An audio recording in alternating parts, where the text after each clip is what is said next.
Okay, നമ്മളിപ്പോ ഇന്നത്തെ സെഷന് എംകോമിന്റെ syllabus decoding സെഷനാണ്. നമ്മളുടെ വളരെ ഇമ്പോർട്ടന്റ് ആയിട്ടുള്ള ഒരു സെഷനും കൂടെയാണ്. നമ്മുടെ സിലബസിനെ കുറിച്ച് എങ്ങനെയാണ്, എന്തൊക്കെയാണ് നമ്മുടെ സിലബസിനകത്ത് വരുന്നത്, ഏതൊക്കെ സബ്ജക്ട്സ് ആണ് വരുന്നത്, എന്തൊക്കെയാണ് നമ്മൾ പഠിക്കേണ്ടത് എന്നുള്ളത് നിങ്ങൾക്ക് ഡീറ്റെയിൽഡ് ആയിട്ടൊരു സെഷൻ ആയിരിക്കും ഇന്നത്തെ സെഷൻ വരുന്നത്. അതുപോലെ തന്നെ നിങ്ങൾക്ക് എല്ലാവർക്കും അസൈൻമെന്റ്സിനെ കുറിച്ച് അറിയാൻ കാണും. അതുപോലെ തന്നെ നമ്മുടെ ടേം ആൻഡ് എക്സാമിനേഷൻസിനെ കുറിച്ച് അറിയേണ്ടതുണ്ടായിട്ടുണ്ട്. അപ്പൊ അങ്ങനെയുള്ള എല്ലാ കാര്യങ്ങളും ഡീറ്റെയിൽഡ് ആയിട്ട് പറഞ്ഞു തരുന്ന ഒരു സെഷനാണ് നമ്മളുടെ ഇന്നത്തെ സിലബസ് ഡീകോഡിംഗ് സെഷന്. അപ്പം അതിലേക്ക് നിങ്ങളെ എല്ലാവരെയും ഞാൻ വെൽക്കം ചെയ്യുന്നു. എന്നോടൊപ്പം ഇന്ന് ഈ ഒരു സെഷനിൽ ഹിബ മാം ഉണ്ട്, കൊമേഴ്സ് ആൻഡ് മാനേജ്മെന്റ് ഡിപ്പാർട്ട്മെന്റിലെ ഹിബ മാം ഉണ്ട്, അതുപോലെ തന്നെ സ്നേഹ മാം ഉണ്ട്, ഫാത്തിമ മാം ഉണ്ട്. അവരെ മൂന്നുപേരെയും നമ്മുടെ ഈ ഒരു സെഷനിലേക്ക് വെൽക്കം ചെയ്യുന്നു. അതുപോലെ തന്നെ നമ്മുടെ ഈ പ്രാവശ്യത്തെ 8.0 എന്ന് പറഞ്ഞ നമ്മളുടെ ഈ ഒരു ഓറിയന്റേഷൻ സെഷന്റെ ഒരു തീം എന്ന് പറയുന്നത് ഡിസ്കവർ, ലേൺ ആൻഡ് അച്ചീവ് എന്നുള്ളതാണ്. ഡിസ്കവർ ചെയ്യുക, അതുപോലെ തന്നെ നമ്മൾ ലേൺ ചെയ്യുക, പുതിയ പുതിയ കാര്യങ്ങൾ ലേൺ ചെയ്തു പോവുക, അതിലൂടെ നമ്മളുടെ നമ്മുടെ കരിയർ വളർത്തിയെടുക്കുക എന്നുള്ളതാണ് നമ്മൾ ഇതുകൊണ്ട് ഉദ്ദേശിക്കുന്നത്. അപ്പം അതുപോലെ തന്നെ എല്ലാവർക്കും സാധിക്കട്ടെ എന്ന് ആശംസിക്കുന്നു. അപ്പൊ നമുക്ക് നേരെ സെഷനിലേക്ക് പോകാം. ഞാൻ സ്ക്രീൻ ഷെയർ ചെയ്യാം.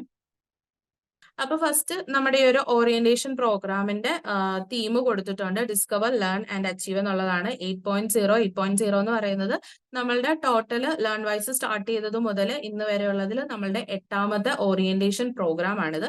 അപ്പൊ അതിൽ നിന്ന് നമ്മൾ നോക്കുന്നത് സിലബസ് ഡീകോഡിംഗ് ആണ്. നമ്മുടെ സിലബസിനകത്ത് എന്തൊക്കെ കാര്യങ്ങളാണ് ഉള്ളത് എന്നുള്ളത് നമ്മൾ ഇന്ന് ടോട്ടലായിട്ട് മനസ്സിലാക്കാൻ വേണ്ടിയിട്ടാണ് ഈ ഒരു സെഷൻ അറേഞ്ച് ചെയ്തിരിക്കുന്നത്. അപ്പം നമ്മൾ മാസ്റ്റർ ഓഫ് കൊമേഴ്സ് ആണ് ചെയ്യുന്നത്. ഇന്നത്തെ സെഷനിൽ നമ്മൾ 3 ടോപ്പിക്കാണ് ഡിസ്കസ് ചെയ്യുന്നത്. ഒന്നാമത്തത് കോമ്പോസിഷൻ ഓഫ് കോഴ്സസ്, നമ്മളുടെ കോഴ്സ് എന്തൊക്കെയാണെന്നുള്ളതും അത് എങ്ങനെയൊക്കെയാണ് വരുന്നതെന്നുള്ളതും. Next one deep dive into ടു സിലബസ്, നമ്മളുടെ സിലബസിലേക്ക് നമ്മൾ മൊത്തത്തിൽ എങ്ങനെയാണ് വരുന്നത് എന്നുള്ളത് സിലബസ് ടോട്ടലായിട്ടും. അതുപോലെ തന്നെ നമ്മുടെ programme completion requirements, programme starting മുതൽ കംപ്ലീറ്റ് ചെയ്യുന്നത് വരെ എന്തൊക്കെ കാര്യങ്ങളാണ് നമ്മൾ ശ്രദ്ധിക്കേണ്ടതെന്നുള്ളതും, അതുപോലെ തന്നെ ഇവാലുവേഷൻ പ്രോസസ്സ് എങ്ങനെയൊക്കെയാണ് നടക്കുന്നതെന്നുള്ളതുമാണ് നമ്മൾ ഈ ഒരു സെഷനകത്ത് നോക്കുന്നത്. Okay, some basics first. നമ്മൾ ബേസിക് ആയിട്ട് അറിഞ്ഞിരിക്കേണ്ട കുറച്ച് കാര്യങ്ങളാണ് ഫസ്റ്റ് പറയുന്നത്. അതിൽ നമ്മളുടെ പ്രോഗ്രാം കോഡ് വരുന്നതെന്ന് പറഞ്ഞ് ഓക്കെ, നമ്മുടെ പ്രോഗ്രാം കോഡ് എന്ന് പറയുന്നത് എംകോം എന്നുള്ളതാണ് നമ്മുടെ പ്രോഗ്രാം കോഡ് വരുന്നത്. ഇഗ്നോയുടെ സ്കൂൾ ഓഫ് മാനേജ്മെന്റ് സ്റ്റഡീസിന്റെ അണ്ടറിലാണ് കോഴ്സ് വരുന്നത്. അതുപോലെ തന്നെ നമുക്ക് ഇതിനകത്ത് നിങ്ങൾ പലരും കണ്ടിട്ടുണ്ടാകും പ്രോഗ്രാം, അതുപോലെ തന്നെ കോഴ്സ് എന്നൊക്കെ കണ്ടിട്ടുണ്ടായിരിക്കും. അതിനകത്ത് ചില ഡൗട്ട്സും കാര്യങ്ങളൊക്കെ നിങ്ങൾക്ക് കാണാം. അപ്പം അതിൽ നമ്മൾ ഫസ്റ്റ് പ്രോഗ്രാം എന്ന് പറയുന്നത് നമ്മുടെ എംകോം എന്ന് പറയുന്നതാണ് നമ്മുടെ പ്രോഗ്രാം. അതുപോലെ തന്നെ കോഴ്സ് വരുന്നത് നമ്മൾ ഏതൊക്കെ സബ്ജക്റ്റ് ആണോ അതിനകത്ത് വരുന്നത് ആ സബ്ജക്റ്റിനെയാണ് നമ്മൾ കോഴ്സസ് എന്ന് ഇതുകൊണ്ട് ഉദ്ദേശിക്കുന്നത്. അതിൽ നമ്മുടെ ഓരോ കോഴ്സിനകത്തും നമുക്ക് പല ബ്ലോക്കുകളുണ്ട്, അതുപോലെ തന്നെ പല പല യൂണിറ്റ്സ് ഉണ്ട്. ബ്ലോക്കുകൾ കൊണ്ട് ഉദ്ദേശിക്കുന്നത് ചാപ്റ്റേഴ്സ്, അതുപോലെ തന്നെ യൂണിറ്റ്സ് കൊണ്ട് ഉദ്ദേശിക്കുന്നത് സബ് ടോപ്പിക്സും ആണ്. അതുപോലെ തന്നെ നമുക്ക് ഇമ്പോർട്ടന്റ് ആയിട്ടുള്ള ഒരു കാര്യമാണ് ക്രെഡിറ്റ് എന്ന് പറയുന്നത്. അപ്പൊ നിങ്ങൾ എല്ലാവരും ചിലപ്പം പലയിടത്തായിട്ട് കണ്ടിട്ടുണ്ടാകും, ഓരോ സബ്ജക്റ്റിനും ഇത്ര ക്രെഡിറ്റ് ആണെന്നുള്ള രീതിയിൽ കണ്ടിട്ടുണ്ടായിരിക്കും. അപ്പൊ അതിൽ ക്രെഡിറ്റ് എന്നുകൊണ്ട് ഉദ്ദേശിക്കുന്നത് നമ്മളുടെ അവർ ഓഫ് സ്റ്റഡി ആണ് ഉദ്ദേശിക്കുന്നത്. അതായത് നമ്മൾ ഒരു 1 ക്രെഡിറ്റ്, ഒരു സബ്ജക്റ്റിന് നമുക്ക് കുറച്ച് ക്രെഡിറ്റ് സ്കോർ കാണും. അതിൽ ഒരു ക്രെഡിറ്റ് എന്ന് പറയുന്നത് 30 മണിക്കൂർ സ്റ്റഡിയാണ് നമ്മൾ മീൻ ചെയ്യുന്നത്. അതായത് നമ്മൾ ഒരു സബ്ജക്ട് പഠിക്കുന്നതിന് വേണ്ടിയിട്ട് എത്ര മണിക്കൂറാണ് എടുക്കേണ്ടത്, അല്ലെങ്കിൽ എത്ര മണിക്കൂറാണ് ചെലവാക്കേണ്ടതെന്നാണ് നമ്മൾ അതുകൊണ്ട് ഉദ്ദേശിക്കുന്നത്. അതിൽ ഒരു ക്രെഡിറ്റ് എന്ന് പറയുന്നത് 30 hours ഓഫ് സ്റ്റഡി ആണ്. അതുപോലെ തന്നെ പ്രോഗ്രാമിന്റെ ഡ്യൂറേഷൻ എന്ന് പറയുന്നത് 2 years ആണ്. മാക്സിമം നമുക്ക് 4 years വരെ ടൈം കിട്ടും. 4 yearsനുള്ളിൽ നമ്മൾ ഈ ഒരു കോഴ്സ് കംപ്ലീറ്റ് ചെയ്യാൻ വേണ്ടിയിട്ട് നമുക്ക് സാധിക്കും. ഇനി ടോട്ടൽ നമുക്ക് വരുന്നത് 15 കോഴ്സസ് ആണ്. ടോട്ടൽ 80 ക്രെഡിറ്റ്സ് വരും. 80 ക്രെഡിറ്റ്സ് എന്ന് പറഞ്ഞു കഴിഞ്ഞാൽ നമ്മൾ ഈ പറഞ്ഞതുപോലെ തന്നെ ഒരു ക്രെഡിറ്റ് എന്ന് പറയുന്നത് 30 hours ഓഫ് സ്റ്റഡി ആണ്. അപ്പം അങ്ങനെ നോക്കുമ്പോൾ 80 ക്രെഡിറ്റ്സ് എത്രയാണെന്നുള്ളത് നിങ്ങൾ ജസ്റ്റ് ഒന്ന് കാൽക്കുലേറ്റ് ചെയ്ത് നോക്കുക. അപ്പൊ അത്രയും ടൈം വേണം നമുക്ക്, അല്ലെങ്കിൽ അത്രയും അവേഴ്സ് ആണ് നമ്മൾ ഈ ഒരു കോഴ്സ് കംപ്ലീറ്റ് ചെയ്യുന്നതിന് വേണ്ടിയിട്ട്, അല്ലെങ്കിൽ ഫസ്റ്റ് ഇയർ കംപ്ലീറ്റ് ചെയ്യുന്നതിന്, ഈ ഒരു കോഴ്സ് കംപ്ലീറ്റ് ചെയ്യുന്നതിന് വേണ്ടിയിട്ട് നമ്മൾ എടുക്കേണ്ട ഒരു ടൈം എന്ന് പറയുന്നത്. അപ്പം 15 കോഴ്സസ് ആണ് ടോട്ടൽ വരുന്നത്. 80 ക്രെഡിറ്റ്സും ആണ് ടോട്ടൽ 15 കോഴ്സിനും കൂടെ വരുന്നത്. ഇനി നമ്മൾ സിലബസിലേക്ക് നോക്കുകയാണെന്നുണ്ടെങ്കിൽ നമുക്ക് 2 വർഷമാണ് വരുന്നത്. 2 വർഷത്തിൽ 8 കോഴ്സസ് ആണ് ഫസ്റ്റ് ഇയറിൽ വരുന്നത്. Total 40 credits. സെക്കൻഡ് ഇയറിൽ 7 കോഴ്സസ്, അതിനും 40 ക്രെഡിറ്റ്സ് വെച്ചിട്ടാണ് വരുന്നത്. നെക്സ്റ്റ് വരുന്നത് സെമസ്റ്റർ 1.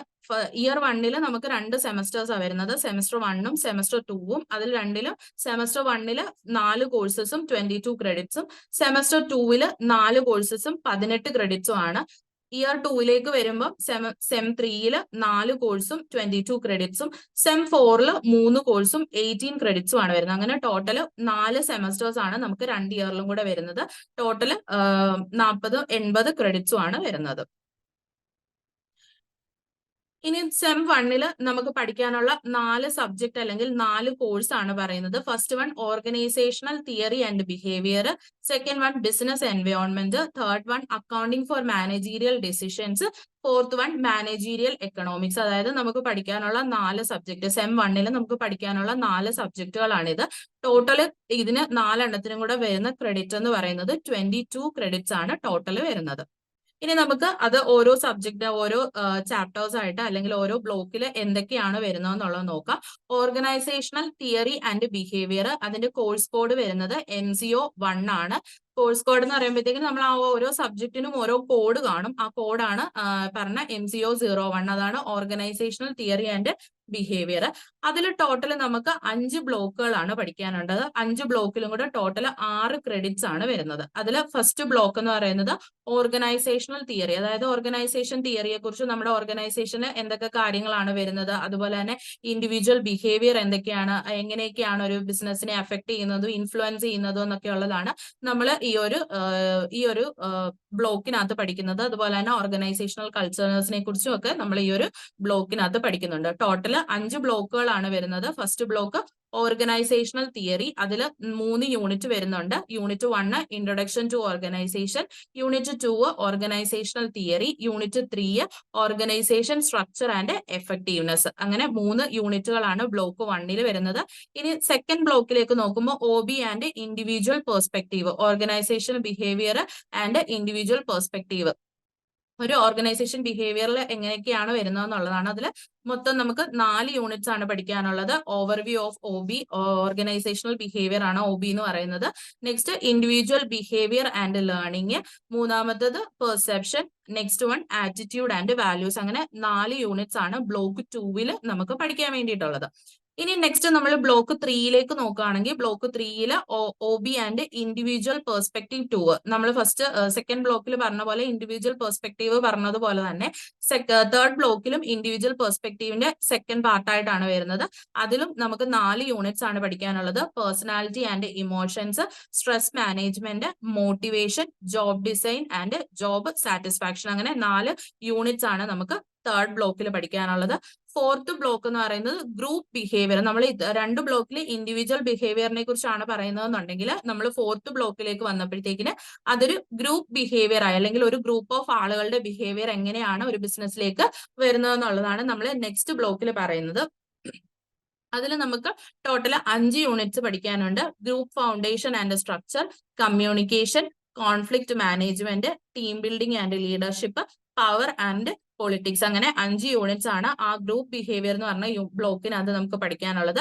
ലാസ്റ്റ് ബ്ലോക്കാണ് ഓർഗനൈസേഷണൽ കൾച്ചർ ആൻഡ് ഡെവലപ്മെന്റ്. ഓർഗനൈസേഷന്റെ കൾച്ചർ പോകുന്നത്, അതുപോലെ തന്നെ അതിലൂടെ എങ്ങനെയാണ് ഡെവലപ്മെന്റ് കൊണ്ടുവരുന്നത് എന്നുള്ളതാണ് നമ്മൾ ബ്ലോക്ക് 5 പഠിക്കുന്നത്. അതിൽ 4 യൂണിറ്റ്സ് നമുക്ക് പഠിക്കാനുണ്ട്. Organisational culture and climate, organisational change, organisational development, emerging trends in OB. അങ്ങനെ 5 ബ്ലോക്കുകളാണ് total organisational theory and behaviour MCO 01 നമുക്ക് പഠിക്കാനുള്ളത്. ടോട്ടൽ 6 ക്രെഡിറ്റ്സ് ആണ്. 5 ബ്ലോക്കുകളാണ് നമുക്ക് ഈ ഒരു സബ്ജക്റ്റിൽ അല്ലെങ്കിൽ ഈ ഒരു കോഴ്സിൽ പഠിക്കാനുള്ളത്.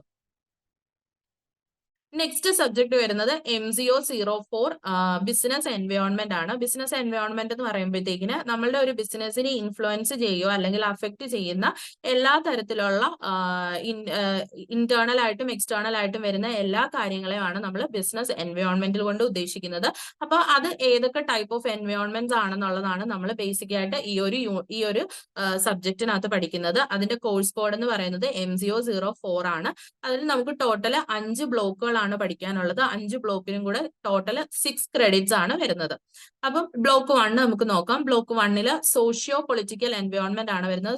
സോഷ്യൽ എൻവയോൺമെന്റ് അതുപോലെ തന്നെ പൊളിറ്റിക്കൽ എൻവയോൺമെന്റ് ഇത് രണ്ടും കൂടെ ഇൻക്ലൂഡ് ചെയ്തുകൊണ്ടുള്ള ഒരു ബ്ലോക്കാണ് ബ്ലോക്ക് 1 എന്ന് പറയുന്നത്. അതിനകത്ത് നമുക്ക് 4 യൂണിറ്റ്സ് ആണ് പഠിക്കാനുള്ളത്. First one dimensions of business environment, socio cultural environment, social responsibilities of business, political environment. അങ്ങനെ 4 യൂണിറ്റ്സ് ആണ് നമുക്ക് ബ്ലോക്ക് 1 പഠിക്കാനുള്ളത്.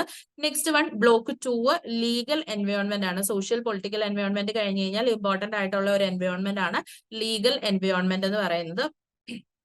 അതാണ് നമുക്ക് ബ്ലോക്ക് 2 പഠിക്കാനുള്ളത്.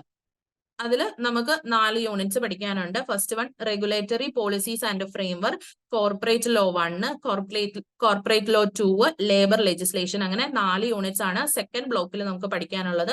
തേർഡ് ബ്ലോക്കിൽ നമുക്ക് പഠിക്കുന്നത് regulations of financial markets. Financial മാർക്കറ്റ്സിനെ കുറിച്ചും ക്യാപിറ്റൽ മാർക്കറ്റ്സിനെ കുറിച്ചും ഒക്കെയാണ് നമ്മൾ തേർഡ് ബ്ലോക്കിൽ പഠിക്കുന്നത്. അതിൽ ടോട്ടൽ നമുക്ക് 4 യൂണിറ്റ് ആണ് വരുന്നത്. First unit financial market, second unit capital market, third unit regulation of capital market, fourth unit investors protection and corporate governance. അങ്ങനെ 4 യൂണിറ്റ് ആണ് ബ്ലോക്ക് 3 നമുക്ക് പഠിക്കാനുള്ളത്. ഇനി ബ്ലോക്ക് 4 എക്കണോമിക് എൻവയോൺമെന്റ് ആണ്. ഇക്കോണമിയിൽ എങ്ങനെയാണ് ഈ ഒരു എൻവയോൺമെന്റ് വരുന്നത്, അതുപോലെ തന്നെ എക്കണോമിക് എൻവയോൺമെന്റ് എങ്ങനെയാണ് പ്രവർത്തിക്കുന്നത് എന്നുള്ളതാണ് ബ്ലോക്ക് 4 നമ്മൾ പഠിക്കുന്നത്. അതിൽ ടോട്ടൽ നമുക്ക് 5 യൂണിറ്റ്സ് പഠിക്കാനുണ്ട്.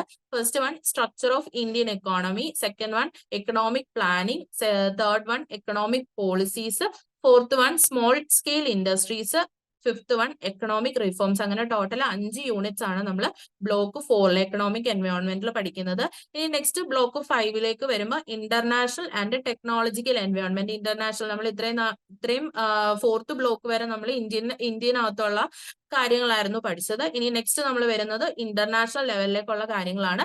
ഇന്റർനാഷണൽ എൻവയോൺമെന്റ് അതുപോലെ തന്നെ ടെക്നോളജിക്കൽ എൻവയോൺമെന്റിനെ കുറിച്ചാണ് നമ്മൾ 5th ബ്ലോക്കിൽ പഠിക്കുന്നത്. അതിൽ 4 യൂണിറ്റ്സ് ആണ് പഠിക്കുന്നത്. Balance of payments and exim policy. Exim എന്ന് പറഞ്ഞാൽ export import policy. Next one globalization and WTO. WTO എന്ന് പറഞ്ഞാൽ world trade organization. Next one foreign investment and collaboration. അടുത്തത് ടെക്നോളജിക്കൽ എൻവയോൺമെന്റ്. അങ്ങനെ 4 യൂണിറ്റ്സ് ആണ് ബ്ലോക്ക് 5 നമ്മൾ പഠിക്കുന്നത്. നെക്സ്റ്റ് സബ്ജക്ട് വരുന്നത് MCO 04 ബിസിനസ് എൻവയോൺമെന്റ് ആണ്. ടോട്ടൽ 5 ബ്ലോക്കുകളിൽ കൂടെ 6 ക്രെഡിറ്റ്സ് ആണ് വരുന്നത്. നെക്സ്റ്റ് വരുന്നത് അക്കൗണ്ടിങ് ഫോർ മാനേജീരിയൽ ഡിസിഷൻസ് ആണ്. ഇതിനകത്ത് നമുക്കൊരു ചെറിയ പ്രോബ്ലം പേപ്പർ പോലെയാണ് വരുന്നത്. അതിൽ ടോട്ടൽ 5 ബ്ലോക്കുകളാണ് നമുക്ക് പഠിക്കാനുള്ളത്. First fundamentals of accounting. അക്കൗണ്ടിങ്ങിൻ്റെതായിട്ടുള്ള മാനേജീരിയൽ ഡിസിഷൻസ് എടുക്കുമ്പോൾ എങ്ങനെയാണ് അക്കൗണ്ടിങ് പ്രോസസ്സുകൾ കാര്യങ്ങൾ ചെയ്യുന്നതെന്നുള്ളതാണ് നമ്മൾ ഈ ഒരു സബ്ജക്റ്റിനകത്ത് പഠിക്കുന്നത്. അതിൽ ഫസ്റ്റ് വൺ ആണ് ഫണ്ടമെന്റൽസ് ഓഫ് അക്കൗണ്ടിങ്. അതിനകത്ത് നമുക്ക് 4 യൂണിറ്റ്സ് ആണ് പഠിക്കാനുള്ളത്. ഒന്ന് അക്കൗണ്ടിങ് ആൻഡ് ഓവർവ്യൂ, അക്കൗണ്ടിങ്ങിന്റെ ബേസിക് ആയിട്ടുള്ള കാര്യങ്ങൾ. പിന്നെ next basic cost concepts. Next financial statements. Fourth unit understanding financial statements. അങ്ങനെ 4 യൂണിറ്റ്സ് ആണ് നമുക്ക് ബ്ലോക്ക് 1 പഠിക്കാനുള്ളത്. ഇനി ബ്ലോക്ക് 2 വരുമ്പോൾ analysis of financial statements. Financial സ്റ്റേറ്റ്മെന്റ്സിന്റെ അനാലിസിസിനെ കുറിച്ചാണ് പറയുന്നത്. അതിൽ നമുക്ക് 3 യൂണിറ്റുകളാണ് പഠിക്കാനുള്ളത്. Techniques of financial analysis, statement of changes in financial positions, cash flow analysis. അങ്ങനെ 3 യൂണിറ്റ് ആണ് ബ്ലോക്ക് 2 നമ്മൾ പഠിക്കുന്നത്. നെക്സ്റ്റ് ബ്ലോക്ക് 3 വരുമ്പോൾ ബഡ്ജറ്റിംഗ് ആൻഡ് ബഡ്ജറ്ററി കൺട്രോൾ. ബഡ്ജറ്റിംഗിന്റെ കാര്യങ്ങളും അതുപോലെ തന്നെ ബഡ്ജറ്ററി കൺട്രോളിങ്ങിന്റെ കാര്യങ്ങളും ആണ് നമ്മൾ ബ്ലോക്ക് 3 പഠിക്കുന്നത്. അതിലും ടോട്ടൽ 3 യൂണിറ്റ്സ് ആണ് വരുന്നത്. Basic concepts and budgeting, preparation and review of budgeting, approaches to budgeting. അങ്ങനെ 3 യൂണിറ്റ് ആണ് ബ്ലോക്ക് 3 നമ്മൾ പഠിക്കുന്നത്. നെക്സ്റ്റ് ബ്ലോക്ക് 4 വരുമ്പോൾ സ്റ്റാൻഡേർഡ് കോസ്റ്റിംഗിനെ കുറിച്ചാണ് പഠിക്കുന്നത്. അതിൽ basic concept of standard costing, variance analysis 1, variance analysis 2, responsibility accounting. അങ്ങനെ 4 യൂണിറ്റ് ആണ് ബ്ലോക്ക് 4 നമ്മൾ പഠിക്കുന്നത്. നെക്സ്റ്റ് ബ്ലോക്ക് 5 വരുമ്പോൾ കോസ്റ്റ് വോളിയം പ്രോഫിറ്റ് അനാലിസിസ്. അതിൽ ടോട്ടൽ 5 ബ്ലോക്കുകളാണ് നമുക്ക് പഠിക്കാനുള്ളത്. Marginal costing, break even analysis, relevant cost for decision making, reporting to management, recent developments in accounting. അങ്ങനെ ടോട്ടൽ 5 ബ്ലോക്കുകളാണ് MCO 05 അക്കൗണ്ടിംഗ് ഫോർ മാനേജീരിയൽ ഡിസിഷൻസിനകത്ത് നമുക്ക് പഠിക്കാനുള്ളത്. ടോട്ടൽ 5 ബ്ലോക്ക് 6 ക്രെഡിറ്റ്സും ആണ് വരുന്നത്. Next one MCO 21 managerial economics. അതാണ് നമുക്ക് ഫസ്റ്റ് സെമ്മിൽ നമുക്ക് പഠിക്കാനുള്ള അടുത്ത സബ്ജക്ട് വരുന്നത്. Block 1 introduction to management economics, എക്കണോമിക്സിനെ കുറിച്ചുള്ള കാര്യങ്ങളാണ് പറയുന്നത്. അതിൽ 3 യൂണിറ്റ് ആണ് ഫസ്റ്റ് ബ്ലോക്കിൽ നമുക്ക് പഠിക്കാനുള്ളത്. Scope of managerial economics. Next one the firm, stakeholders, objectives and decision issues. Unit 3 basic concept and ടെക്നിക്സിനെ കുറിച്ചാണ് നമ്മൾ പഠിക്കുന്നത്. അപ്പൊ എക്കണോമിക്സ് റിലേറ്റഡ് ആയിട്ടുള്ള കാര്യങ്ങളാണ് നമ്മൾ ഈ ഒരു സബ്ജക്റ്റിനകത്ത് പഠിക്കുന്നത്. അതിന്റെ ബ്ലോക്ക് 2 ഡിമാൻഡ് ആൻഡ് റവന്യൂ അനാലിസിസിനെ കുറിച്ചാണ് പഠിക്കുന്നത്. അതിൽ 3 യൂണിറ്റ് ഉണ്ട്. Demand concepts and analysis, demand elasticity, demand estimation and forecasting. Next block 3 ആണ്. ബ്ലോക്ക് 3 നമുക്ക് 3 യൂണിറ്റ് ആണ് പഠിക്കാനുള്ളത്. പ്രൊഡക്ഷൻ ആൻഡ് കോസ്റ്റ് അനാലിസിസ് ആണ് ബ്ലോക്ക് 3 വരുന്നത്. അതിൽ 3 യൂണിറ്റ് പ്രൊഡക്ഷൻ ഫംഗ്ഷന്, short run cost analysis, next long run cost analysis. Next വരുന്നത് block 4 ആണ്. ബ്ലോക്ക് 4 പ്രൈസിംഗ് ഡിസിഷൻസ് ആണ് പഠിക്കുന്നത്. അതിൽ നമുക്ക് 4 യൂണിറ്റ് ആണ് പഠിക്കുന്നത്. First unit market structure and barriers to entry. Next one pricing under perfect competition and pure monopoly. Next one pricing under monopolistic and oligopolistic competitions. Next one pricing strategies. അങ്ങനെ total 4 ബ്ലോക്കുകളാണ് നമുക്ക് managerial economics പഠിക്കാനുള്ളത്. Total 4 credits ആണ് managerial എക്കണോമിക്സിന് വരുന്നത്. Course code വരുന്നത് MCO 21 ആണ് course code വരുന്നത്. ഓക്കെ, അപ്പൊ നമ്മൾ ഫസ്റ്റ് സെമസ്റ്ററിലെ 4 സബ്ജക്ട്സും പറഞ്ഞു കഴിഞ്ഞു. ഇനി നെക്സ്റ്റ് വൺ വരുന്നത് സെമസ്റ്റർ 2 ആണ്. സെമസ്റ്റർ 2 നമുക്ക് ടോട്ടൽ 4 കോഴ്സസ് ആണ് വരുന്നത്. 4 കോഴ്സിനും കൂടെ 18 ക്രെഡിറ്റ്സ് ആണ് വരുന്നത്. അതിൽ വരുന്ന 4 സബ്ജക്ട് 4 കോഴ്സസ് പറയുന്നത് marketing management, quantitative analysis four managerial application, business ethics and CSR, strategic management. അങ്ങനെ 4 കോഴ്സാണ് സെം 2 വരുന്നത്. അതിൽ ഫസ്റ്റ് വണ്ണാണ് MCO 06 മാർക്കറ്റിംഗ് മാനേജ്മെന്റ് ആണ് വരുന്നത്. അതിൽ കോഴ്സ് കോഡ് വരുന്നത് MCO 06 ആണ്. മാർക്കറ്റിംഗ് മാനേജ്മെന്റിന്റെ മാർക്കറ്റിംഗിന്റെ ഒരു ബിസിനസിന്റെ മാർക്കറ്റിംഗ് കാര്യങ്ങൾ എങ്ങനെയൊക്കെയാണ് മാനേജ് ചെയ്യുന്നത് എന്നുള്ളതാണ് നമ്മൾ ഈ ഒരു സബ്ജക്റ്റിൽ പഠിക്കുന്നത്. ടോട്ടൽ 6 ബ്ലോക്കുകളാണ് മാർക്കറ്റിംഗ് മാനേജ്മെന്റിൽ വരുന്നത്. ക്രെഡിറ്റ് വരുന്നത് 6 ആയിരിക്കും. 6 ക്രെഡിറ്റ്സ് ആണ് വരുന്നത്. അതിൽ ബ്ലോക്ക് 1 നമ്മൾ പഠിക്കുന്നത് nature and scope of marketing ആണ്. നേച്ചർ ആൻഡ് സ്കോപ്പ് ഓഫ് മാർക്കറ്റിംഗിന് നമുക്ക് 3 യൂണിറ്റുകളാണ് പഠിക്കാനുള്ളത്. Introduction to marketing, marketing environment, marketing information and research. അങ്ങനെ 3 യൂണിറ്റുകളാണ് നമുക്ക് ബ്ലോക്ക് 1 പഠിക്കാനുള്ളത്. ഇനി ബ്ലോക്ക് 2 നമുക്ക് understanding consumers and selecting target market, നമ്മുടെ കൺസ്യൂമേഴ്സിനെ കുറിച്ച് മനസ്സിലാക്കുക, അതുപോലെ തന്നെ അവരുടെ ടാർഗറ്റ് എങ്ങനെയൊക്കെയാണെന്നുള്ളത് സെലക്ട് ചെയ്യുക എന്നുള്ളതാണ് സെക്കൻഡ് ബ്ലോക്ക് വരുന്നത്. അതിൽ 3 യൂണിറ്റ് ആണ് വരുന്നത്. Buyers behaviour, market and market segmentation, next one market targeting and positioning, next one product decision. Block 3 product decision, പ്രോഡക്റ്റിനെ കുറിച്ചുള്ള കാര്യങ്ങളാണ് നമ്മൾ ഈ ഒരു ബ്ലോക്കിൽ പഠിക്കുന്നത്. അതിൽ 3 യൂണിറ്റ് ആണുള്ളത്. First product concept and classification, next product development and product life cycle, അടുത്ത യൂണിറ്റ് വരുന്നത് ബ്രാൻഡിംഗ്, പാക്കേജിംഗ് ആൻഡ് സർവീസിംഗ്. അങ്ങനെ 3 യൂണിറ്റുകളാണ് ബ്ലോക്ക് 3 വരുന്നത്. നെക്സ്റ്റ് ബ്ലോക്ക് 4 വരുമ്പോഴത്തേക്കിന് നമ്മൾ പ്രോഡക്റ്റ് ഡിസിഷൻ എല്ലാം എടുത്തു കഴിഞ്ഞു കഴിഞ്ഞാൽ നെക്സ്റ്റ് വരുന്ന ഒരു കാര്യമാണ് പ്രൈസിങ്. പ്രോഡക്റ്റിന്റെ പ്രൈസിങ് എങ്ങനെയൊക്കെയാണെന്നുള്ളതും ഏതൊക്കെ മെത്തേഡ്സ് വേണമെന്നുള്ളതും അതാണ് ബ്ലോക്ക് 4 നമ്മൾ പഠിക്കുന്നത്. അതിൽ 3 യൂണിറ്റ് ആണ് പഠിക്കാനുള്ളത്. ഒന്ന് objectives and methods, pre adjustment strategies, regulation of prices. അങ്ങനെ 3 യൂണിറ്റുകളാണ് നമുക്ക് ബ്ലോക്ക് 4 പഠിക്കാനുള്ളത്. നെക്സ്റ്റ് പ്രൈസിങ് കഴിഞ്ഞ് കഴിഞ്ഞാൽ അടുത്തത് വരുന്നത് ഡിസ്ട്രിബ്യൂഷൻ ആണ്. ഡിസ്ട്രിബ്യൂഷൻ ആണ് ബ്ലോക്ക് 5 നമ്മൾ പഠിക്കുന്നത്. ഡിസ്ട്രിബ്യൂഷൻ ഡിസിഷന് അതിൽ 3 യൂണിറ്റ് ആണ് നമുക്ക് പഠിക്കാനുള്ളത്. Distribution channels, marketing intermediaries, distribution logistics. അങ്ങനെ 3 യൂണിറ്റ്സ് ആണ് നമുക്ക് ബ്ലോക്ക് 5 പഠിക്കാനുള്ളത്. ഇനി അത് കഴിഞ്ഞ് കഴിഞ്ഞാൽ ഡിസ്ട്രിബ്യൂഷൻ കഴിഞ്ഞ് കഴിഞ്ഞാൽ അടുത്ത് വരുന്നത് പ്രൊമോഷൻ ആണ്. അപ്പം ബ്ലോക്ക് 6 നമ്മൾ പഠിക്കുന്നത് promotion decisions and emerging issues. Promotion ഡിസിഷനെ കുറിച്ചും അതുപോലെ തന്നെ അതിൽ വരുന്ന ഇഷ്യൂസിനെ കുറിച്ച് അല്ലെങ്കിൽ ഉടലെടുത്ത് വരുന്ന ഇഷ്യൂസിനെ കുറിച്ചാണ് നമ്മൾ ബ്ലോക്ക് 6 പറയുന്നത്. അതിൽ നമുക്ക് 4 യൂണിറ്റ്സ് പഠിക്കാനുണ്ട്. Marketing communication, personal selling and sales promotion, advertising and publicity, emerging issues in marketing. അങ്ങനെ 4 യൂണിറ്റ്സ് ആണ് നമുക്ക് ബ്ലോക്ക് 6 പഠിക്കാനുള്ളത്. അപ്പം MCO 06 മാർക്കറ്റിംഗ് മാനേജ്മെന്റിൽ ടോട്ടൽ 6 ബ്ലോക്കുകളാണ് പഠിക്കാനുള്ളത്. ടോട്ടൽ ക്രെഡിറ്റ് വരുന്നത് 6 ആണ്. നെക്സ്റ്റ് വരുന്നത് MCO22 quantitative analysis four managerial applications. നമ്മൾ ക്വാണ്ടിറ്റേറ്റീവ് എന്ന് പറയുമ്പോൾ ക്വാണ്ടിറ്റി അളക്കാൻ പറ്റുന്നതായിട്ടുള്ള കാര്യങ്ങളാണ് പറയുന്നത്. അപ്പൊ അതിന് മാനേജീരിയൽ ആപ്ലിക്കേഷൻസിന്റെ ക്വാണ്ടിറ്റേറ്റീവ് അനാലിസിസിനെ കുറിച്ചാണ് നമ്മൾ ഈ ഒരു സബ്ജക്റ്റിനകത്ത് പഠിക്കുന്നത്. ഡിഫറെന്റ് ടൈപ്സ് ഓഫ് ക്വാണ്ടിറ്റേറ്റീവ് അനാലിസിസിനെ കുറിച്ച് നമ്മൾ ഈ ഒരു സബ്ജക്റ്റിനകത്ത് പഠിക്കുന്നുണ്ട്. അതിൽ ടോട്ടൽ നമുക്ക് വരുന്നത് 4 ബ്ലോക്കുകളാണ്. ടോട്ടൽ ക്രെഡിറ്റ് വരുന്നത് 4 ആണ്. അതിൽ ബ്ലോക്ക് 1 പറയുന്നത് data collection and analysis. Datas collect ചെയ്യുന്നതും അത് അനലൈസ് ചെയ്യുന്നതിനെ കുറിച്ചാണ് നമ്മൾ ബ്ലോക്ക് 1 പഠിക്കുന്നത്.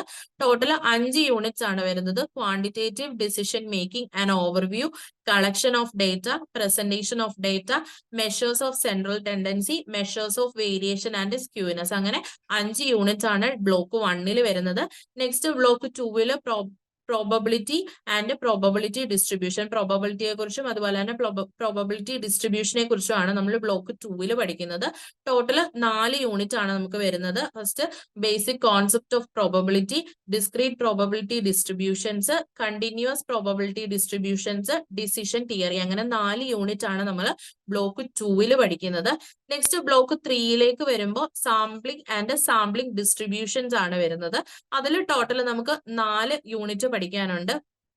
First one sampling methods, next sampling distributions, next testing of hypothesis, ചീ സ്ക്വയർസ് ടെസ്റ്റ്. അങ്ങനെ 4 യൂണിറ്റ്സ് ആണ് നമുക്ക് ബ്ലോക്ക് 3 പഠിക്കാനുള്ളത്. Next block 4 forecasting methods. ഇനി നമ്മളുടെ ഫ്യൂച്ചറിൽ എന്താണ് വരുന്നത് അല്ലെങ്കിൽ ഫ്യൂച്ചറിലേക്കുള്ള മെത്തേഡ്സ് കാര്യങ്ങൾ ഫോർകാസ്റ്റ് ചെയ്യുന്നതിനെയാണ് നമ്മൾ ഫോർകാസ്റ്റിംഗ് മെത്തേഡ്സിനകത്ത് പഠിക്കുന്നത്. അതിൽ 3 യൂണിറ്റ്സ് ആണ് പഠിക്കുന്നത്. Business forecasting, correlation and regression, time series analysis. അങ്ങനെ 3 യൂണിറ്റുകളാണ് ബ്ലോക്ക് 4 നമുക്ക് പഠിക്കാൻ വേണ്ടിയിട്ടുള്ളത്. ടോട്ടൽ 4 ബ്ലോക്കുകൾ 4 ക്രെഡിറ്റും ആണ് വരുന്നത്. നെക്സ്റ്റ് വണ്ണാണ് MCO23 strategic management. Strategies adopt ചെയ്തുകൊണ്ട് എങ്ങനെയാണ് ഒരു ബിസിനസിനെ നമ്മൾ മുമ്പോട്ട് കൊണ്ടുപോകുന്നത് എന്നുള്ളതാണ് നമ്മൾ ഈ ഒരു സ്ട്രാറ്റജിക് മാനേജ്മെന്റ് എന്ന് പറഞ്ഞ സബ്ജക്റ്റിനകത്തൂടെ പഠിക്കുന്നത്. അതിൽ ടോട്ടൽ നമുക്ക് 4 ബ്ലോക്കുകളാണ് വരുന്നത്. ടോട്ടൽ ക്രെഡിറ്റ്സ് വരുന്നത് 4 ആണ്. അതിൽ block 1 introduction to strategic management. Strategic മാനേജ്മെന്റിന്റെ ഒരു ഇൻട്രൊഡക്ഷൻ ആണ് പറയുന്നത്. അതിൽ 3 യൂണിറ്റ് ആണ് നമുക്ക് പഠിക്കാനുള്ളത്. ഒന്ന് concept of strategy, second one strategic framework, strategy in global context. അങ്ങനെ 3 യൂണിറ്റ്സ് ആണ് നമുക്ക് പഠിക്കാനുള്ളത്. നെക്സ്റ്റ് ബ്ലോക്ക് 2 എൻവയോൺമെന്റൽ അനാലിസിസ് ആണ്. ഏതൊക്കെ എൻവയോൺമെന്റ്സ് ഉണ്ടെന്നുള്ളതും അതിന്റെ അനാലിസിസ് ആണ് സെക്കൻഡ് ബ്ലോക്കിൽ പഠിക്കുന്നത്. അത് unit 4 external എൻവയോൺമെന്റൽ analysis, competitive analysis, internal എൻവയോൺമെന്റൽ analysis. അങ്ങനെ 3 യൂണിറ്റ് ആണ് നമ്മൾ ബ്ലോക്ക് 2 പഠിക്കുന്നത്. ഇനി ബ്ലോക്ക് 3 വരുമ്പോൾ ഫോർമുലേഷൻ ഓഫ് സ്ട്രാറ്റജി. സ്ട്രാറ്റജീസ് നമ്മൾ ഡെവലപ്പ് ചെയ്തത് കൂടാതെ നമ്മൾ എന്ത് ചെയ്യുക, ആ സ്ട്രാറ്റജീസ് ഫോർമുലേറ്റ് ചെയ്യുന്നതിനെയാണ് നമ്മൾ ബ്ലോക്ക് 3 പഠിക്കുന്നത്. ബ്ലോക്ക് 3 നമുക്ക് 3 യൂണിറ്റ്സ് പഠിക്കാനുണ്ട്. Unit business level strategy, competitive strategy, corporate level strategy. അങ്ങനെ 3 യൂണിറ്റ്സ് ആണ് ബ്ലോക്ക് 3 നമുക്ക് പഠിക്കാനുള്ളത്. Next block 4 strategy implementation and control. Strategy implement ചെയ്യുന്നതും അത് കൺട്രോൾ ചെയ്യുന്നതിനെ കുറിച്ചാണ് നമ്മൾ ബ്ലോക്ക് 4 പഠിക്കുന്നത്. അതിലും നമുക്ക് 4 യൂണിറ്റ്സ് പഠിക്കാനുണ്ട്. Implementation, behavioural dimensions, corporate governance, control, evaluation. അങ്ങനെ 4 യൂണിറ്റ്സ് ആണ് നമുക്ക് ആ ഒരു ബ്ലോക്കിൽ പഠിക്കാൻ വേണ്ടിയിട്ടുള്ളത്. ഓക്കെ, അപ്പൊ ടോട്ടല് സ്ട്രാറ്റജിക് മാനേജ്മെന്റ് MCO23 നമുക്ക് പഠിക്കാനുള്ളത് 4 ബ്ലോക്കുകളാണ്. ടോട്ടല് 4 ക്രെഡിറ്റ് ആണ് വരുന്നത്. ഓക്കെ, നെക്സ്റ്റ് സബ്ജക്ട് ആണ് MCO24 business ethics and CSR. CSR എന്ന് പറഞ്ഞാൽ കോർപ്പറേറ്റ് സോഷ്യൽ റെസ്പോൺസിബിലിറ്റി. അപ്പൊ ബിസിനസ് എത്തിക്സിനെ കുറിച്ചും കോർപ്പറേറ്റ് സോഷ്യൽ റെസ്പോൺസിബിലിറ്റിയെ കുറിച്ചാണ് MCO24 എന്ന് പറഞ്ഞ സബ്ജക്റ്റിൽ നമ്മൾ പഠിക്കുന്നത്. അതിൽ ഫസ്റ്റ് ബ്ലോക്കിൽ എത്തിക്സ് ആൻഡ് ബിസിനസ്, എത്തിക്സിനെ കുറിച്ചും അതുപോലെ തന്നെ ബിസിനസിനകത്തുള്ള എത്തിക്സിനെ കുറിച്ചുമാണ് നമ്മൾ ഈ ഒരു ബ്ലോക്കിൽ പഠിക്കുന്നത്. 4 യൂണിറ്റ് ആണ് ബ്ലോക്ക് 1 വരുന്നത്. Business ethics and overview, concepts and theories of business ethics, ethical dilemmas, ethics in business. അങ്ങനെ 4 യൂണിറ്റുകളാണ് വരുന്നത്. Next block 2 evaluation and concept of CSR. Evaluation എങ്ങനെയാണെന്നുള്ളതും അതുപോലെ തന്നെ CSRന്റെ കോൺസെപ്റ്റ് എന്താണെന്നുള്ളതുമാണ് നമ്മൾ ബ്ലോക്ക് 2 പഠിക്കുന്നത്. അതിലും 4 യൂണിറ്റ് ആണ് നമുക്ക് പഠിക്കാനുള്ളത്. First one CSR and overview. CSRനെ കുറിച്ചുള്ള overview, business strategy in CSR, CSR in global context, business ethics and CSR linkages. അങ്ങനെ 4 യൂണിറ്റ് ആണ് block 2. Block 3 corporate social responsibility responsibility in India. ഇന്ത്യയിലെ കോർപ്പറേറ്റ് സോഷ്യൽ റെസ്പോൺസിബിലിറ്റി എങ്ങനെയാണെന്നുള്ളതാണ് block 3 നമ്മൾ പഠിക്കുന്നത്. അതിൽ total നമുക്ക് 3 യൂണിറ്റ് ആണ് പഠിക്കാനുള്ളത്. Corporate social responsibility in Indian context, corporate social responsibility legislations and policy guidelines. Next one corporate social responsibilities in public sector units. അങ്ങനെ 3 യൂണിറ്റുകളാണ് block 3 നമുക്ക് പഠിക്കാനുള്ളത്. Next block 4 CSR implementation and sustainability. CSR implement ചെയ്യുന്നതിനെ കുറിച്ചും അത് sustain ചെയ്ത് കൊണ്ടുപോകുന്നതിനെ കുറിച്ചുമാണ് നമ്മൾ block 4 പഠിക്കുന്നത്. അതിൽ 3 യൂണിറ്റ് ആണ് നമുക്ക് പഠിക്കാനുള്ളത്. CSR reporting process and auditing, unit 13 roles and responsibilities of CSR department, CSR and sustainable development. അങ്ങനെ 3 യൂണിറ്റുകളാണ് ബ്ലോക്ക് 4 പഠിക്കാനുള്ളത്. അപ്പം MGO 24 business ethics and CSR total നമുക്ക് പഠിക്കാനുള്ളത് 4 ബ്ലോക്കുകളാണ്. അതിൽ ടോട്ടൽ ക്രെഡിറ്റ് വരുന്നത് 4 ആണ്. അപ്പം ഇത്രയുമാണ് നമ്മുടെ 2 സെമസ്റ്റർ, നമ്മുടെ ടോട്ടൽ 2 സെമസ്റ്റേഴ്സിലെ സബ്ജക്ട്സ് വരുന്നത്. ഇനി നിങ്ങൾക്ക് ഡൗട്ട്സുകൾ വരുന്നത് അസൈൻമെന്റ്സ്, ടേം ആൻഡ് എക്സാമിനേഷനെ കുറിച്ചും ഇവാലുവേഷന്റെ ഗ്രേഡിംഗ് സിസ്റ്റത്തിനെ കുറിച്ചും ആയിരിക്കും. അപ്പം അതിനെക്കുറിച്ച് കൂടുതലായിട്ട് നിങ്ങൾക്ക് ഡീറ്റെയിൽഡ് ആയിട്ടുള്ളത് കാര്യങ്ങൾ പറഞ്ഞു തരാൻ വേണ്ടിയിട്ട് ഞാൻ ഹിബ മാമിനെ വെൽക്കം ചെയ്യാണ്. Over to you ma'am. Okay, thank you ma'am. അപ്പൊ നമ്മൾ ഇന്ന് ഇപ്പോ ബേസിക് ആയിട്ടുള്ള കുറച്ച് കാര്യങ്ങൾ നോക്കിയല്ലേ, MCOMന്റെ കുറച്ച് ബേസിക് ആയിട്ടുള്ള കാര്യങ്ങൾ പറ്റിയിട്ട് നോക്കി. അതുപോലെ തന്നെ കുറച്ച് ഡീപ്പായിട്ട് സിലബസ് എന്താണെന്നുള്ളത് നമ്മൾ മനസ്സിലാക്കി. അപ്പം ഇനി നമ്മൾ നോക്കുന്നത് പ്രോഗ്രാം കംപ്ലീഷൻ റിക്വയർമെന്റ്സിനെ കുറിച്ചിട്ടും അതുപോലെ തന്നെ നമ്മുടെ ഇവാലുവേഷൻ എന്താണെന്നുള്ളതാണ്. അപ്പം ഇതിൽ വരുന്ന 3 കാര്യങ്ങളാണ് അസൈൻമെന്റ്സ്, അതുപോലെ ടേം ആൻഡ് എക്സാമിനേഷൻ, അതുപോലെ evaluation and grading system. Okay, അപ്പൊ നമുക്ക് ഇതിൽ ഫസ്റ്റ് അസൈൻമെന്റ്സ് എന്താണെന്നുള്ളത് നോക്കാം. അപ്പം അസൈൻമെന്റ്സ് എന്ന് പറഞ്ഞാൽ എല്ലാ കോഴ്സിനും നമ്മൾ എന്ത് ചെയ്യണം, ഒരു അസൈൻമെന്റ് പ്രിപ്പയർ ചെയ്യണം. ഓക്കെ, അപ്പം അത് നമുക്ക് അലോട്ട് ചെയ്തിരിക്കുന്ന റെസ്പെക്റ്റീവ് ആയിട്ടുള്ള സ്റ്റഡി സെന്റർ എവിടെയാണോ ആ ഒരു സ്റ്റഡി സെന്ററിൽ ഡ്യൂ ഡേറ്റിന് മുമ്പായിട്ട് നമ്മളത് സബ്മിറ്റ് ചെയ്യണം എന്നുള്ളതാണ്. ഓക്കെ, അപ്പം ഈ ഒരു അസൈൻമെന്റിൽ നമുക്ക് ഡിസ്ക്രിപ്റ്റീവ് കാറ്റഗറി ക്വസ്റ്റ്യൻസും അതുപോലെ തന്നെ ഷോർട്ട് കാറ്റഗറി ക്വസ്റ്റ്യൻസും ആണ് ഉണ്ടായിരിക്കുക. ഓക്കെ, അപ്പം അതുപോലെ തന്നെ അസൈൻമെന്റ്സ് എന്ന് പറയുന്നത് പ്രിപ്പയർ ചെയ്യുന്നത് ഹാൻഡ് റിട്ടൺ ഫോമിലായിരിക്കണം. ഓക്കെ, നമ്മൾ എഴുതിയിട്ട് വേണം പ്രിപ്പയർ ചെയ്യാൻ വേണ്ടിയിട്ട്. ഓക്കെ, അതുപോലെ തന്നെ നമ്മൾ ഇതൊരു ഫ്യൂച്ചർ റെക്കോർഡിന് വേണ്ടിയിട്ട്, അതായത് നമുക്ക് ഇനി ഭാവിയിൽ നമുക്ക് ആവശ്യം വരും എന്നുള്ള രീതിയിൽ നമ്മൾ അതിന്റെ ഒരു ഡ്യൂപ്ലിക്കേറ്റ് കോപ്പി നമ്മൾ നമ്മുടെ കയ്യിൽ കീപ്പ് ചെയ്യുക എന്നുള്ളതാണ്. ഓക്കെ, അതുപോലെ തന്നെ നമ്മൾ സ്റ്റഡി സെന്ററിൽ ഇത് സബ്മിറ്റ് ചെയ്തതിന് ശേഷം അവരുടെ കയ്യിൽ നിന്ന് നമ്മൾ ഒരു എക്നോളജ്മെന്റ് സ്ലിപ്പ് അല്ലെങ്കിൽ ഒരു സബ്മിഷൻ എക്നോളജ്മെന്റ് സ്ലിപ്പ് നമ്മൾ അതിന്റെ ഒരു റെസിപ്റ്റ് നമ്മൾ കൈപ്പറ്റിയിരിക്കണം. ഓക്കെ, അതുപോലെ തന്നെ ഒരു വിത്തിൻ എ മന്ത്, ഒരു മാസത്തിനുള്ളിലായിട്ട് നമ്മൾ സബ്മിറ്റ് ചെയ്തിട്ടുള്ള അസൈൻമെന്റ്സ് നമ്മൾ എന്ത് ചെയ്യണം, ഗെറ്റ് ബാക്ക് ചെയ്യണം എന്നുള്ളതാണ്. ആ ഇവാലുവേറ്റഡ് അസൈൻമെന്റ്സ് നമ്മൾ വാങ്ങിച്ചു കൊണ്ടുവരാം എന്നുള്ളതാണ്. ഓക്കെ, അപ്പം ഇങ്ങനെ നമ്മൾ ഇവാലുവേറ്റ് ചെയ്തിട്ടുള്ള അസൈൻമെന്റ്സിനെയാണ് നമുക്ക് ട്യൂട്ടർ മാർക്ക്ഡ് അസൈൻമെന്റ്സ് എന്ന് പറയുന്നത്. ഓക്കെ, അപ്പം ഇതിന്റെ ഒരു മിനിമം പെർസെന്റേജ് ഓഫ് മാർക്ക് എന്ന് പറയുന്നത് 40% ആയിരിക്കും. ഓക്കെ, അപ്പം ഈ ഒരു 40% നമുക്ക് ഈ ഒരു അസൈൻമെന്റിന് കിട്ടിയിട്ടില്ല എന്നുണ്ടെങ്കിൽ നമുക്ക് എന്ത് ചെയ്യാൻ പറ്റില്ല, ടേം ആൻഡ് എക്സാമിനേഷൻ അപ്പിയർ ചെയ്യാൻ വേണ്ടിയിട്ട് പറ്റൂല. ഓക്കെ, അപ്പം അതുപോലെ തന്നെ നമ്മൾ ഈ ഒരു അസൈൻമെന്റ് നമ്മൾ പാസ് ആയിട്ടില്ല എന്നുണ്ടെങ്കിൽ നമ്മൾ ഫ്രഷ് ആയിട്ട് വരുന്ന അസൈൻമെന്റ് എന്താണോ, അതായത് നെക്സ്റ്റ് സെഷനിൽ നമുക്ക് ഫ്രഷ് ആയിട്ട് വരുന്ന അസൈൻമെന്റ് എന്താണോ അത് നമ്മൾ ഡൗൺലോഡ് ചെയ്തിട്ട് അത് റീസബ്മിറ്റ് ചെയ്യണം. ഓക്കെ, വിത്തിൻ ഒരു സ്പെസിഫൈഡ് ടൈമിനുള്ളിൽ അല്ലെങ്കിൽ ഒരു സ്പെസിഫൈഡ് ഡ്യൂ ഡേറ്റിനുള്ളിലായിട്ട് നമ്മൾ ഈ ഒരു അസൈൻമെന്റ്സ് റീസബ്മിറ്റ് ചെയ്യാം. ഓക്കെ,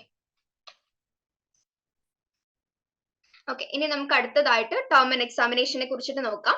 ടേം ആൻഡ് എക്സാമിനേഷൻ എന്ന് പറഞ്ഞാൽ എല്ലാ ജൂണിലും അതുപോലെ തന്നെ ഡിസംബറിലും എല്ലാ വർഷവും എന്ത് നടക്കും, ഈ ഒരു ടേം ആൻഡ് എക്സാമിനേഷൻ നടക്കുന്നുണ്ടായിരിക്കും. ഓക്കെ, നമുക്ക് സെമസ്റ്റർ വൈസ് ആയിട്ടായിരിക്കും എക്സാം നടക്കുന്നുണ്ടായിരിക്കാം. അപ്പം ഈ ഒരു കോഴ്സ് വർക്ക് നമ്മൾ എന്ത് ചെയ്തു, ഒരു സക്സസ്ഫുൾ ആയിട്ട് കംപ്ലീറ്റ് ചെയ്തു. അതുപോലെ തന്നെ നമുക്ക് അസൈൻമെന്റ്സിൽ പാസ് ഗ്രേഡ് കിട്ടിയെന്നുണ്ടെങ്കിൽ, അതായത് 40% മേലെ നമുക്ക് കിട്ടിയിട്ടുണ്ടെന്നുണ്ടെങ്കിൽ നമുക്ക് എന്ത് ചെയ്യാം, ഓൺലൈൻ ആയിട്ട് നമുക്ക് ഇതിന്റെ അതായത് എക്സാമിന്റെ അപ്ലിക്കേഷൻ ഫോം നമുക്ക് ഫിൽ ചെയ്യാൻ വേണ്ടിയിട്ട് പറ്റും. ഓക്കെ, അപ്പം അതിനൊരു ലാസ്റ്റ് ഡേറ്റ് ഉണ്ടായിരിക്കും. ഈ ഒരു ലാസ്റ്റ് ഡേറ്റിന് മുമ്പായിട്ട് വേണം നമ്മൾ ഈ ഒരു ഫോം ഫിൽ ചെയ്യാൻ വേണ്ടിയിട്ട്. ഓക്കെ, അപ്പം ജൂണിൽ എക്സാം എഴുതുന്ന ആൾക്കാരാണെന്നുണ്ടെങ്കിൽ ഇപ്പം 31 മാർച്ച് ആയിരിക്കും അതിന്റെ ഒരു ഡ്യൂ ഡേറ്റ് എന്ന് പറയുന്നത്. ഓക്കെ, അപ്പം 31 മാർച്ചിന് മുമ്പായിട്ട് നമ്മൾ എന്ത് ചെയ്യണം, ഈ ഒരു ഫോം നമ്മൾ ഫിൽ ചെയ്യണം എന്നുള്ളതാണ്. ഓക്കെ, അതുപോലെ തന്നെ ഡിസംബറിലാണ് എക്സാം എന്നുണ്ടെങ്കിൽ 13th ഡിസംബറിന് മുമ്പായിട്ട് നമ്മളിത് സബ്മിറ്റ് ചെയ്തിട്ടുണ്ടായിരിക്കണം. ഓക്കെ, അപ്പം അതുപോലെ തന്നെ TE എക്സാമിന്റെ പാസ് മാർക്ക് എന്ന് പറയുന്നത് മിനിമം പാസ് മാർക്ക് എന്ന് പറയുന്നത് 40% ആണ് ഇൻ ഈച്ച് കോഴ്സ്. ഓരോ കോഴ്സിലും നമുക്ക് എത്ര വേണം? 40% വേണം. ഓക്കെ, അപ്പം അതുപോലെ തന്നെ ഇതിൽ 40% നമുക്ക് കിട്ടിയിട്ടില്ല എന്നുണ്ടെങ്കിൽ ഈ നെക്സ്റ്റ് സെഷനിൽ വരുന്ന എക്സാമിൽ നമ്മൾ എന്ത് ചെയ്യണം? റീ അപ്പിയർ ചെയ്യണം. Okay, within 4 years of programme. ഈ ഒരു 4 വർഷത്തിനുള്ളിലായിട്ട് നമ്മളത് റീ അപ്പിയർ ചെയ്യണം. അപ്പൊ ഇനി നമുക്ക് നോക്കുന്നത് ഇവാലുവേഷൻ ആൻഡ് ഗ്രേഡിംഗ് സിസ്റ്റത്തെ കുറിച്ചിട്ടാണ്. അപ്പം ഇതിൽ നമുക്ക് 2 പാർട്ടാണ് വരുന്നത്. ഒന്ന് ട്യൂട്ടർ മാർക്ക്ഡ് അസൈൻമെന്റ്സും second one term and examination ആണ്. ഓക്കെ, അപ്പൊ അതിന്റെ ഫൈനൽ റിസൾട്ട് വരുന്നത് ട്യൂട്ടർ മാർക്ക്ഡ് അസൈൻമെന്റ്സിന് 30%ഉം ടേം ആൻഡ് എക്സാമിനേഷന് 70%ഉം ആഡ് ചെയ്തിട്ടായിരിക്കും നമ്മുടെ ടോട്ടൽ മാർക്ക് വരുന്നുണ്ടായിരിക്കുക, അല്ലെങ്കിൽ നമ്മുടെ ഫൈനൽ റിസൾട്ട് വരുന്നുണ്ടായിരിക്കുക. ഓക്കെ, ഇനി നമുക്ക് ഗ്രേഡിംഗ് സിസ്റ്റം നോക്കാം.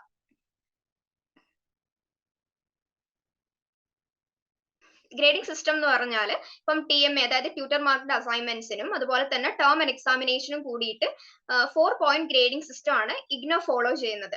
ഓക്കെ, ഇപ്പം 60% അല്ലെങ്കിൽ അതിന്റെ മേലെ ഉണ്ട് എന്നുണ്ടെങ്കിൽ നമ്മൾ ഫസ്റ്റ് ഡിവിഷനിലാണ് വരിക. ഓക്കെ, അതുപോലെ തന്നെ 50% മുതൽ 59.9% വരെ സെക്കൻഡ് ഡിവിഷനിലായിരിക്കും വരുന്നുണ്ടായിരിക്കുക. 40% to 49.9% വരെ തേർഡ് ഡിവിഷനിലായിരിക്കും വരുന്നുണ്ടായിരിക്കുക. ഓക്കെ, അതുപോലെ തന്നെ 40% താഴെയാണെങ്കിൽ അൺസക്സസ്ഫുൾ ആണ്. അതായത് എന്താണ്, നമ്മുടെ പാസ് ആയിട്ടില്ല അല്ലെങ്കിൽ നമ്മൾ ഫെയിൽ ആണെന്നുള്ളതാണ് അതിന്റെ മീനിങ്. ഓക്കെ, അപ്പം ഇത്രയാണ് നമുക്ക് ഈ ഒരു ഭാഗത്ത് നമുക്ക് നോക്കാനുള്ളത്. ഓക്കെ, അപ്പം ഇത്രയും നമ്മളിപ്പോ സിലബസിനെ കുറിച്ചിട്ടും എല്ലാ കാര്യത്തിനെ കുറിച്ചിട്ടും നമ്മൾ പ്രോഗ്രാം റിക്വയർമെന്റ്സിനെ കുറിച്ചിട്ടൊക്കെ നമ്മൾ ഡീറ്റെയിൽ ആയിട്ട് നോക്കി. അപ്പം ഇതുവരെ പറഞ്ഞതിൽ നിങ്ങൾക്ക് എന്തെങ്കിലും ഡൗട്ട് ഉണ്ടോ, അല്ലെങ്കിൽ ക്ലിയർ ആണോ ഇപ്പൊ ഇതുവരെ പറഞ്ഞത്? ആർക്കും ഒന്നും പറയാനില്ല. സെഷന്റെ ഇതെല്ലാം വെച്ചിട്ട് എല്ലാരും ഉറങ്ങിപ്പോയതാണോ അതോ കേട്ട് ഇതായിട്ടിരിക്കുകയാണോ? എല്ലാരും സ്റ്റക്കായി പോയതാന്ന് തോന്നുന്നു, ഇത്രയും പഠിക്കാണ്ടോന്ന് വിചാരിച്ചിട്ടുണ്ടാവും. അങ്ങനെയാണോ? ആരെങ്കിലും ഒന്ന് അൺമ്യൂട്ട് ചെയ്തിട്ട് പറയോ, അറ്റ്ലീസ്റ്റ് ചാറ്റിലെങ്കിലും ഇടൂ. സത്യം പറഞ്ഞാൽ എല്ലാം കൂടി ഒരു പുകമയാണ്.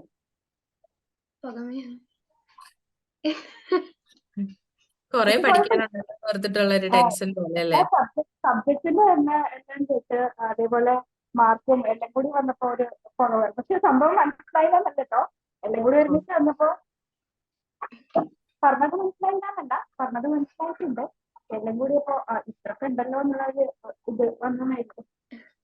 ഇത് നമ്മൾ 2 സെമിസ്റ്റർ ആയിട്ടുള്ളതല്ലേ, ഒരു സെമിസ്റ്ററിൽ നമുക്ക് കുറച്ച് സബ്ജക്റ്റ് അല്ലേ വരുന്നുള്ളൂ. അതെ, എല്ലാം കൂടി കേട്ടോണ്ടുള്ള എല്ലാം കൂടി അതെ അതെ അതെ, ഒരു സെമസ്റ്ററിൽ നമുക്ക് 4 സബ്ജക്ട്സ് അല്ലേ വരുന്നുള്ളൂ. അപ്പം ഫസ്റ്റ് സെമസ്റ്റർ കഴിഞ്ഞ് കംപ്ലീറ്റ് ചെയ്തിട്ടല്ലേ നമ്മൾ അടുത്തത് പോകുന്നത്. പിന്നെ കുഴപ്പമില്ല, നിങ്ങൾക്ക് എല്ലാവർക്കും ഫോളോ അപ്പ് ചെയ്ത് പോകാൻ പറ്റുന്ന രീതിയിൽ തന്നെ ആയിരിക്കും സിലബസും കാര്യങ്ങളും ഒക്കെ വരുന്നത്. അപ്പം മാക്സിമം നിങ്ങൾ നമ്മുടെ ടീമിനകത്ത് പറഞ്ഞ പോലെ discover, learn and achieve. Discover ചെയ്യുക, പുതിയ പുതിയ കാര്യങ്ങൾ ഡിസ്കവർ ചെയ്ത് കൊണ്ടുവരിക. അതുപോലെ തന്നെ പുതിയ പുതിയ കാര്യങ്ങൾ പഠിക്കുക. നമ്മുടെ സിലബസ് ആണെങ്കിലും കുറച്ച് ഡീപ്പായിട്ടുള്ള കാര്യങ്ങൾ നിങ്ങൾ പഠിക്കുക. അതുപോലെ തന്നെ അതിലൂടെ നിങ്ങൾ എന്ത് ചെയ്യുക, അച്ചീവ് ചെയ്യുക. അതുകൊണ്ട് അത് ഉദ്ദേശിച്ചാണ് നമ്മൾ ഈ ഒരു തീം തന്നെ സെലക്ട് ചെയ്തിരിക്കുന്നത്. അപ്പൊ അതുപോലെ തന്നെ എല്ലാവർക്കും പറ്റട്ടെ എന്ന് ആശംസിക്കുകയും ചെയ്യുന്നു. മാം അങ്ങനെയാണെന്നുണ്ടെങ്കിൽ നമുക്ക് ആക്ഷൻ ടാസ്ക് ഷെയർ ചെയ്താലോ? എന്തോ നമുക്ക് ഫോർത്ത് സെമ്മിന് പ്രൊജക്ട് ഉണ്ടോ? നമുക്ക് ഫോർത്ത് സെമ്മില് പ്രൊജക്ട് ഉണ്ട്.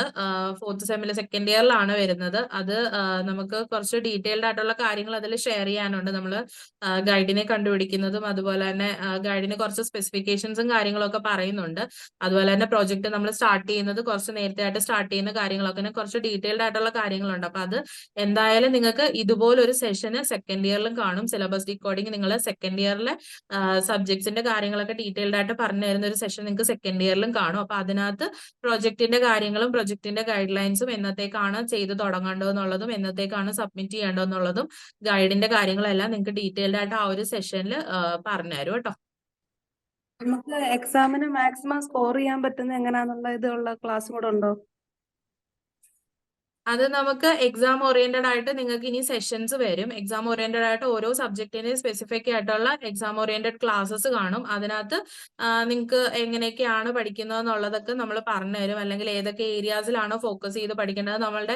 നിങ്ങൾ യൂട്യൂബിലെ സീരീസ് കണ്ടിട്ടുണ്ടോ എന്നുള്ളത് അറിയത്തില്ല. യൂട്യൂബിൽ ജസ്റ്റ് കയറി ഒന്ന് നോക്കിക്കഴിഞ്ഞാൽ കാണാം PYQ അനാലിസിസ് എന്ന് പറഞ്ഞിട്ട് previous year question paper analysis കൊടുത്തിട്ടുണ്ട്. അപ്പൊ പ്രീവിയസ് ഇയറിലെ ക്വസ്റ്റ്യൻ പേപ്പേഴ്സിന്റെ ബേസിസിൽ നമ്മൾ ഏതൊക്കെ ബ്ലോക്കുകളാണ് ഏതൊക്കെ യൂണിറ്റുകളാണ് പഠിക്കേണ്ടതെന്നൊക്കെ ഉള്ളത് നമ്മൾ PYQ അനാലിസിസ് ആയിട്ട് ചെയ്തിട്ടുണ്ട്. അപ്പം അതുപോലെ തന്നെ നമ്മുടെ ആപ്പിനകത്തൊക്കെ അപ്ഡേറ്റ് ചെയ്തിട്ടുണ്ട്. അപ്പൊ അതുപോലെ തന്നെ നിങ്ങൾക്കും ഇനി വരുന്ന വർഷം എങ്ങനെയാണ് എക്സാമിന് അപ്പിയർ ചെയ്യേണ്ടത്, ഏതൊക്കെ ഏരിയാസ് ആണ് ഫോക്കസ് ചെയ്ത് പഠിക്കേണ്ടത് എന്നുള്ള രീതിയിലുള്ള സെഷൻസ് നിങ്ങൾക്കും കാണും കേട്ടോ. ഓക്കെ, അപ്പൊ നമുക്ക് ഈ സിലബസ് ഡീകോഡിങ്ങിന്റെ ആക്ഷൻ ടാസ്ക് ആണ്. അപ്പം നമുക്ക് ഇതിന്റെ ആക്ഷൻ ടാസ്ക് എന്ന് പറയുന്നത് നമുക്ക് 2 ടാസ്കുകളാണ് വരുന്നത്. അതിൽ ഫസ്റ്റ് വൺ എന്ന് പറഞ്ഞാൽ നമുക്ക് എന്താണ്, ഇപ്പം നമുക്ക് 8 കോഴ്സ് ഉണ്ടല്ലേ, മൊത്തത്തിൽ നമുക്ക് 2 സെമ്മിലായിട്ട് നമുക്ക് 8 കോഴ്സസ് വരുന്നുണ്ട്. അപ്പം അതൊരു പ്രൊഡക്റ്റ് ആണ് എന്നുള്ളത് നിങ്ങൾ എന്ത് ചെയ്യുക, അസ്യൂം ചെയ്യുക. എന്നിട്ട് അതിനൊരു അഡ്വർടൈസ്മെന്റ് ക്രിയേറ്റ് ചെയ്യുക എന്നുള്ളതാണ് ഫസ്റ്റത്തെ ടാസ്ക്. ഓക്കെ, അപ്പം അതൊരു സ്ലോഗൺ ആവാം, അല്ലെങ്കിൽ ഒരു ടാഗ് ലൈൻ ആവാം, അല്ലെങ്കിൽ ഒരു ഷോർട്ട് വീഡിയോ എന്നുള്ള രീതിയിലാവാം. അതും അല്ലാന്നുണ്ടെങ്കിൽ നമുക്ക് വോയിസ് നോട്ട് എന്നുള്ള രീതിയിലാവും, അല്ലെങ്കിൽ നമ്മൾ എന്താണ് നമ്മുടെ വോയിസ് നമ്മൾ റെക്കോർഡ് ചെയ്യുക എന്നുള്ള രീതിയിലായിരിക്കും. അപ്പം ഇങ്ങനെ ഏതെങ്കിലും ഒരു രീതിയിൽ നമ്മൾ എന്ത് ചെയ്യാണ്, ഒരു അഡ്വർടൈസ്മെന്റ് നമ്മൾ ഓരോ സബ്ജക്റ്റിന് വേണ്ടിയിട്ട് ക്രിയേറ്റ് ചെയ്യുക എന്നുള്ളതാണ് ഫസ്റ്റത്തെ ടാസ്ക്. ഓക്കെ, അപ്പം ഈ ഒരു വോയിസ് നോട്ട് ആയിട്ട് ചെയ്യുന്ന സമയത്ത് അല്ലെങ്കിൽ വീഡിയോ ആയിട്ട് ചെയ്യുന്ന സമയത്ത് അറൌണ്ട് 30 സെക്കൻഡ്സ് എങ്കിലും ഓരോ കോഴ്സിനും നിങ്ങൾ എടുത്തിരിക്കണം. ഓക്കെ, അതുപോലെ സെക്കൻഡ് ടാസ്ക് എന്ന് പറയുന്നത്, ഇപ്പം നിങ്ങളൊരു ടീച്ചർ ആണെന്നുണ്ടെങ്കിൽ, in case you are A teacher, അപ്പൊ നമ്മൾ ഏത് സബ്ജക്റ്റ് ആയിരിക്കും ഈ ഒരു ഇയറിലുള്ള ഏത് സബ്ജക്റ്റ് ആയിരിക്കും നിങ്ങൾ പഠിപ്പിക്കുക, എന്തുകൊണ്ടാണ് അത് ചൂസ് ചെയ്യാനുള്ള ഒരു കാരണം എന്താണെന്നുള്ളതാണ് സെക്കൻഡ് ടാസ്ക്. ഓക്കെ, അപ്പം നിങ്ങൾ ഈ ഒരു ടാസ്ക് ചെയ്തതിന് ശേഷം നിങ്ങളുടെ റെസ്പെക്റ്റീവ് മെന്റർ ആരാണോ അവർക്ക് നിങ്ങൾ ഈ ഒരു ടാസ്ക് എന്ത് ചെയ്യുക, അയച്ചു കൊടുക്കുക. ഓക്കെ, ആക്ഷൻ ടാസ്ക് മാക്സിമം എല്ലാവരും ഫില്ല് ചെയ്തിട്ട് നിങ്ങളുടെ റെസ്പെക്റ്റീവ് മെന്റേഴ്സിന് ഷെയർ ചെയ്ത് കൊടുക്കുക. അപ്പം പറഞ്ഞതുപോലെ തന്നെ നമുക്ക് ഈ ഇതിന്റെ എല്ലാത്തിനെയും കൂടെ നോക്കിയിട്ടായിരിക്കും ലാസ്റ്റ് നമുക്ക് സെഷനിൽ ഒരു ബെസ്റ്റ് പെർഫോമർ കാണും. അപ്പം ഇത് ഒരു ബേസിക് ആയിട്ടുള്ള ഒരു കാര്യമാണ്. അപ്പൊ അതുകൊണ്ട് മാക്സിമം എല്ലാവരും ആക്ഷൻ ടാസ്ക് നിങ്ങളുടെ മെന്റേഴ്സ് നിങ്ങൾക്ക് ഷെയർ ചെയ്ത് തരും. ഷെയർ ചെയ്ത് തന്നതിന് ശേഷം നിങ്ങൾ എന്ത് ചെയ്യുക, ഈ ഒരു ആക്ഷൻ ടാസ്ക് മാക്സിമം അടുത്ത സെഷന് മുമ്പേ ആയിട്ട് അല്ലെങ്കിൽ വിത്തിൻ 2 ഡേയ്സിനുള്ളിൽ നിങ്ങളുടെ റെസ്പെക്റ്റീവ് മെന്റേഴ്സിന് ഷെയർ ചെയ്ത് കൊടുക്കുക കേട്ടോ.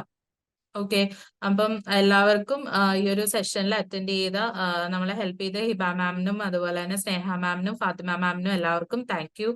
ആൻഡ് എല്ലാവർക്കും ഇതിൽ പാർട്ടിസിപ്പേറ്റ് ചെയ്ത എല്ലാ നമ്മുടെ ലേണേഴ്സിനും thank you and all the best.